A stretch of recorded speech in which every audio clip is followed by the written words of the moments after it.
अस्सलामुअलैकुम वरहमतुल्लाहि वबरकातुहू। उम्मीद करती हूँ कि आप सब लोग खैरियत से होंगे। आप देख रहे हैं द लर्निंग लाउंज। आज की इस वीडियो में हम अपना नेक्स्ट टॉपिक डिस्कस करेंगे जो कि है इंट्रोडक्शन टू लिटरेरी टेक्स्ट। ठीक है, इस टॉपिक में मैं जो चीज़ें कवर करूँगी वो होंगी कि लिटरेरी टेक्स्ट होता क्या है, उसकी इम्पोर्टेंस क्या होती है, उसकी टाइप्स क्या होती हैं, करेक्टरिस्टिक्स क्या होती हैं और हम लिटरेरी टेक्स्ट को अंडरस्टैंड कैसे करते हैं।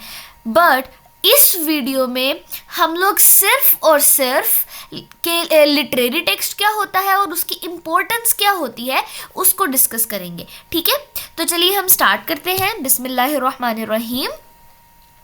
सबसे पहले आ जाता है कि what is literary text. Text हमारे पास क्या होता है, टेक्स्ट को ये लफ्ज़ जब हम लोग सुनते हैं तो हमारे दिमाग में क्या चीज़ क्लिक करती है। सबसे पहले जब हम लोग टेक्स्ट का वर्ड सुनते हैं तो हमारे दिमाग में यही चीज़ क्लिक करती है ना कि कोई भी चीज़ जो लिखी गई हो, रिटन चीज़ जो है वो स्पेसिफिकली टेक्स्ट में आ जाती है। ठीक है, लिटरेरी टेक्स्ट क्या होगा कि वो ऐसी जो है हमारे पास लिटरेचर जो कि लिखी जाए। ठीक है, लिटरेचर हमारे पास क्या होता है, कोई भी स्पोकन या फिर रिटन वर्क जिसको हम इस्तेमाल करते हैं आइडियाज़ शेयर करने के लिए, इमोशंस को एक्सप्रेस करने के लिए, फिर उसके बाद कोई भी जो है ना वो लेसन के लिए। ठीक है, तो अब उसकी एक स्पेसिफिसिटी आ गई हमारे पास कि लिटरेरी है, टेक्स्ट है। ठीक है, लिटरेरी टेक्स्ट मतलब कि रिटन वर्क। यहाँ पर उन्होंने क्या कहा है कि a literary text is any written work that tells a story, expresses emotions और shares ideas in a creative way. ठीक है, अब वो आगे कह रहे हैं कि ये मुख्तलिफ होता है टेक्स्ट बुक से और न्यूज़ आर्टिकल से, क्योंकि ये फोकस करता है इमेजिनेशन पर, ब्यूटी पर और डीपर मीनिंग्स पर। ठीक है, और ये जो लिटरेरी टेक्स्ट्स होते हैं इनको लिखा जाता है एंटरटेन करने के लिए, लोगों को इंस्पायर करने के लिए और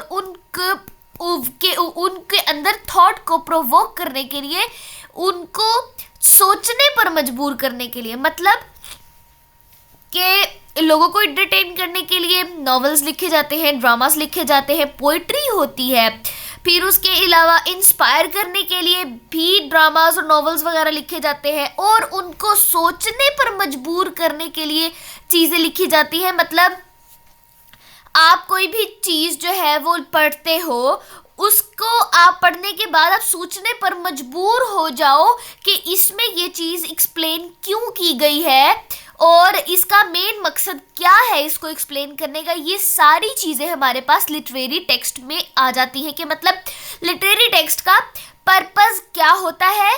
पर्पस उसका बेसिक यही होता है कि वो एंटरटेन करता है, फिर उसके बाद इंस्पायर करता है और लोगों को सोचने पर मजबूर करता है कि ये चीज़ जो यहाँ बयान की गई है, बताई गई है, वो क्यों बताई गई है, उसका मेन पर्पस क्या है और ये सारी चीज़ें। ठीक हो गया। उसके बाद हमारे पास आ जाता है नेक्स्ट के लिटरेरी टेक्स्ट की हमारे पास जो है वो इम्पोर्टेंस क्या है। हम इसकी इम्पोर्टेंस देखेंगे कि why are literary text important. सबसे पहले इसमें आ जाता है दे इंस्पायर एंड एंटरटेन। आप लोग देख लें कि हमारे पास होती हैं स्टोरीज, पोएम्स, प्लेज जो है, ये सारी चीज़ें। उसके अलावा ड्रामास जो हैं, ड्रामास जो है हमें स्पेसिफिकली पर्सनैलिटीज़ से इंस्पायर होते हैं। ठीक है, अब उसमें लाइक आप कोई भी ड्रामा देखते हैं जिसमें आप जो एक्टर है, करेक्टर्स हैं, उनमें से किसी की आप पर्सनैलिटी से इंस्पायर होते हैं। ठीक है, ये सारी चीज़ें उसमें आ जाती हैं। इंटरटेन भी होते हैं आप स्टोरीज से, प्लेज में हमारे पास जो है वो मतलब यही चीज़ें आ जाती हैं ना, या पोएम्स जो है इनसे आप इंटरटेन होते हैं। ये सारी चीज़ें आपके माइंड में क्रिएटिविटी पैदा करती है। देखो, आप जब एक टेक्स्ट को पढ़ रहे हो तो आपके अंदर क्रिएटिविटी कैसे पैदा होगी। आप चीज़ों को सोचोगे। मतलब अगर एक अच्छा लिटरेरी टेक्स्ट है जो आपके सामने पड़ा हुआ है, वो एक अच्छा लिटरेरी टेक्स्ट है, तो जब आप उसको पढ़ोगे, आप उसको देखोगे, तो उससे आपके माइंड में इमेजिनेशंस, इमेजेस क्रिएट होना शुरू हो जाएंगी कि हाँ भी वो चीज़ मतलब जो बयान की गई है, कि उन्होंने बयान किया है, एक फॉरेस्ट बयान किया है जहाँ पे हर जगह पर जो है वो दरख्त ही दरख्त हैं और बहुत ज़्यादा ग्रीनरी है वहाँ पर, जो है ना, मतलब कि डार्क सा फॉरेस्ट है। अब आपकी जब आप इस चीज़ को पढ़ोगे कहीं पर, तो आपके माइंड में क्लिक करेगा, आपके माइंड में उसकी इमेजेस बनना शुरू हो जाएंगी कि अच्छा हाँ, ऑथर जो है वो इस जगह से गुजर रहा है और वहाँ पर जो है इस तरह की चीज़ें हैं, ठीक है, ये चीज़ें उसमें आ जाएंगी। क्रिएटिविटी ऐसे आती है, ठीक है। उसके बाद ये मॉरल लेसन देता है, दे टीच मॉरल लेसन। किस तरह से कि आप जो है वो स्टोरीज पढ़ते हो, जैसे हम लोगों ने एक फेमस स्टोरी है द थर्स्टी क्रो, वो पढ़ी है। उस स्टोरी में यही कहा जाता है ना कि वो जो क्रो था वो बेचारा प्यासा था। जब उसने एक पिक्चर को देखा था कि उसके अंदर पानी है लेकिन वो एट द लो लेवल है, तो उसने जो पेबल्स है उठाकर, कंकरियां उसने डाली पिक्चर के अंदर, तो वाटर लेवल राइज हुआ और उसने पानी पी लिया, ठीक है। उसको ज़रूरत थी, ठीक है, उसने सोचा कि उसे क्या करना चाहिए, उसने कोशिश की, ठीक है, और उसने मतलब ढूंढने की कोशिश की थी ना, वो इधर उधर उड़कर उसने पेबल्स जो है वो ढूंढी और ढूंढकर उसने डाल दी उसके अंदर, पिक्चर के अंदर डाली और वाटर लेवल जो है वो राइज हो गया। इससे हमें क्या लेसन मिलता है कि आपने कभी भी होप नहीं छोड़नी और आपने कोशिश करते रहना है, ताकि आप जो हो वो जो मकसद है आपका या जो चीज़ आपको चाहिए है वो आप हासिल कर सको, ठीक है। इस तरह से मुख्तलिफ स्टोरीज से, मुख्तलिफ प्लेज से, मुख्तलिफ पोइम्स से, ड्रामा से, नॉवल से हम लोग मॉरल लेसन्स लेते हैं। यहाँ पर उन्होंने कहा है कि many literary texts teach us about right and wrong, love, bravery and kindness.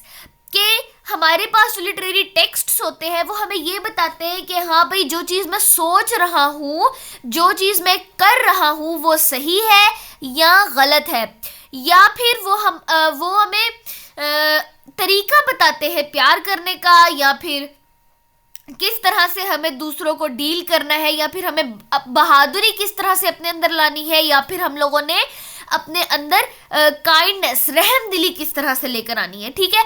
Next हमारे पास पॉइंट आ जाता है कि दे show different cultures and perspectives.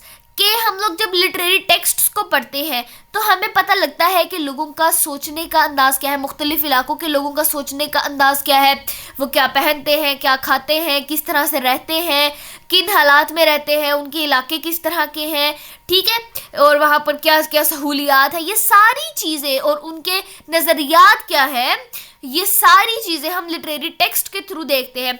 क्या होता है, हम लोग सॉन्ग्स सुनते हैं हर इलाके में मुख्तलिफ, मतलब जैसे हम लोग पाकिस्तान की एग्जांपल ले लें, यहाँ पर सिंधी रहते हैं, बलोची रहते हैं, पंजाबी होते हैं, पठान होते हैं, सराइकी होते हैं, तो मतलब ये इनकी अपनी बोलियां होती हैं ना सेपरेटली। तो ये लोग जो हैं इनके अब अपने सॉन्ग्स होते हैं, मतलब सिंधी सॉन्ग्स होते हैं, बलोची होते हैं, पंजाबी होते हैं, सराइकी होते हैं, इस तरह से मतलब इनके सॉन्ग्स होते हैं जो कि रिप्रेजेंट करते हैं उनके कल्चर को, ठीक है। इस तरह से हम लोगों को समझ सकते हैं उनके, जब हम लोग लिटरेरी टेक्स्ट्स को पढ़ेंगे स्पेसिफिकली कल्चर्स के हवाले से, हिस्ट्रीज के हवाले से, तो हम लोग लोगों को समझ सकेंगे कि उनका स्कूल ऑफ थॉट क्या है, वो क्या चीज़ें सोचते हैं, किस तरह से सोचते हैं, कैसे रहते हैं, क्या पहनते हैं, क्या करते हैं, ये सारी चीज़ें फिर हमारी समझ में आना शुरू हो जाती हैं। नेक्स्ट पॉइंट है हमारे पास कि दे improve language and thinking skills.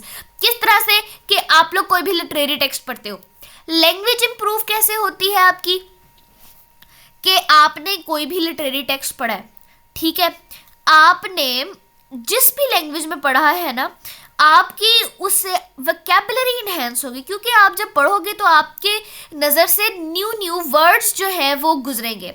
जब आप नए नए अल्फाज को देखेंगे, वो क्लिक करेंगे आपके माइंड में, आप उनके मीनिंग्स देखोगे, आप समझोगे उनको, तो उनको समझने के बाद आप देखोगे कि आपको पता लगेगा कि आपकी जो बोलने की सलाहियत है उस स्पेसिफिक लैंग्वेज को, वो अच्छी हो जाएगी, क्योंकि आपको चीज़ों का पता होगा, आपको हाव नाउ होगी कि आपने किस तरह से बोलना है, क्या बोलना है, क्या इस्तेमाल करना है, अब सिचुएशन क्या है, आपने उसको कैसे हैंडल करना है, क्या अल्फाज बोलने हैं। लैंग्वेज पर ग्रिप आना शुरू हो जाती है इंसान की, ठीक है। थिंकिंग स्किल्स किस तरह से, कि आपको जब चीज़ें पता होंगी, आपकी थिंकिंग स्किल्स ऐसे इंप्रूव होंगे कि आपको जल्दी आपके दिमाग में ये बात आ जाएगी कि आपने किस तरह से बात करनी है, क्या आइडियाज़ देने हैं, किस तरह से एक्सप्रेशंस देने हैं और किस तरह से चीज़ों को समझना है। यहाँ पर उन्होंने कहा है कि reading literature makes us better at understanding words, emotions and ideas. के मतलब हमारे पास जो ये लिटरेचर है, जब हम इसको पढ़ते हैं तो इससे हमारी अंडरस्टैंडिंग ऑफ वर्ड्स जो है ये बेहतर हो जाती है। हम लोगों को जब वोकैबुलरी इन्हेंस हो जाएगी तो हम बाद में जब हमारी नज़र से वो अल्फाज गुजरेंगे तो हमें पता होगा हाँ भाई इसका ये मतलब है, ठीक है। उसके अलावा हम इमोशंस जो है और आइडियाज़ को बेहतर तरीके से एक्सप्लेन कर सकते हैं। उम्मीद है कि आप लोगों को यहाँ तक समझ आ गई होगी। अब नेक्स्ट वीडियो में हम इसके बाकी टॉपिक्स कवर करेंगे, ठीक है। तब तक के लिए अल्लाह हाफ़िज़, अपना ख्याल रखिएगा।